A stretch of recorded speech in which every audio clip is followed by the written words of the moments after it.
Whether you're a global warming skeptic or you're fighting to save the environment, you should know what sort of evidence scientists have discovered that supports global warming. My name is John Alanis, and I'm going to explain this science in under 5 minutes. Evidence 1. Radiation. The Earth physically responds to being warmed, like most other solid objects. Think of the Earth as a cast iron pot. As the yellow flames from the fire heat the pot, it starts to glow red. The pot has absorbed energy from the fire and radiates it back out as infrared radiation. The Earth does the same thing. As the sunlight hits the Earth, it begins to radiate infrared energy. However, the Earth is blanketed in greenhouse gases, like carbon dioxide, methane, and water vapor. These gases trap the infrared radiation given off by the Earth and give off heat. Satellites can measure the amount of this radiation that escapes into space. Satellite measurements show that, over time, certain frequencies of Earth's infrared radiation are disappearing.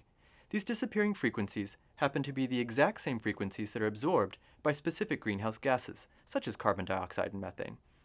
That means that not only is there more greenhouse gas than before, but it is definitely trapping more heat on Earth. Evidence 2. The stratosphere. The Earth's temperature is affected by a few different factors. The most important of these is the sun. When the sun goes through periods when it puts out more energy, the Earth heats up. This is not one of those periods. The sun's output has remained constant in the last few years, given regular solar cycles. In addition, the lower part of our atmosphere is heating up, while the upper part, called the stratosphere, is cooling down. If the sun were heating the Earth, both parts would be heating up equally. Instead, only the lower portion with greenhouse gases is getting warmer, not the stratosphere, meaning that the warming cannot be from the sun. Instead, the culprit is in the lower atmosphere, meaning greenhouse gases. Evidence 3. Warming nights. Let's pretend that the Earth had no atmosphere or greenhouse gases. Global temperatures would look a lot like our moon. It would be burning hot during the day and freezing cold at night. Now let's imagine a world overrun with greenhouse gases, like Venus. There it would be hot both day and night. Our Earth is somewhere in between. However, in recent years, nighttime temperatures, even in remote places, have begun to rise faster than daytime temperatures. This means that the heat is trapped overnight by greenhouse gases, similar to what we find in Venus. Evidence 4. Ice cores. Scientists also have access to past temperatures and greenhouse gas levels. They gain access to the past by examining little frozen bubbles deep within the ice of Antarctica. These cores are drilled out of the frozen ice and examined in a vacuum to see how much carbon dioxide was in the atmosphere in ancient times. This is compared to past temperatures.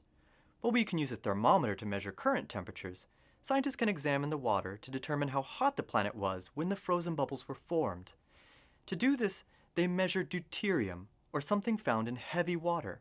This rare type of heavier water only evaporates when the planet gets hot. The hotter it gets, the more deuterium would evaporate and fall onto Antarctica to trap frozen bubbles. Scientists can measure back over 20,000 years using this method. We can see a response as well. When carbon dioxide levels rise, so does the Earth's past temperature. The levels match each other pretty well, and we've put more carbon dioxide into the air faster than we've ever seen in these ice cores. According to predictions, things are going to get hot, very hot, if we keep using the same levels of carbon dioxide. Evidence 5. The oceans. Water covers over 70% of the Earth's surface, so that the oceans are the best way to measure global temperature change.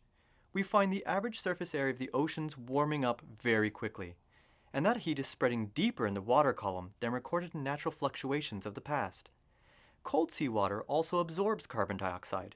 In fact, oceans take up over half of all man-made carbon dioxide, and they help us to regulate the global temperature.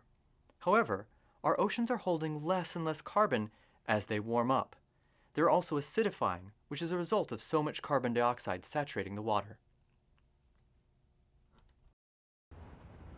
Radiation, the stratosphere, warm nights, ice cores, and the ocean. There's more evidence to support global warming than we can cover in 5 minutes. And this is all in addition to warming global temperatures. Now, when taken together, these independent lines of evidence make a pretty convincing case for global climate change.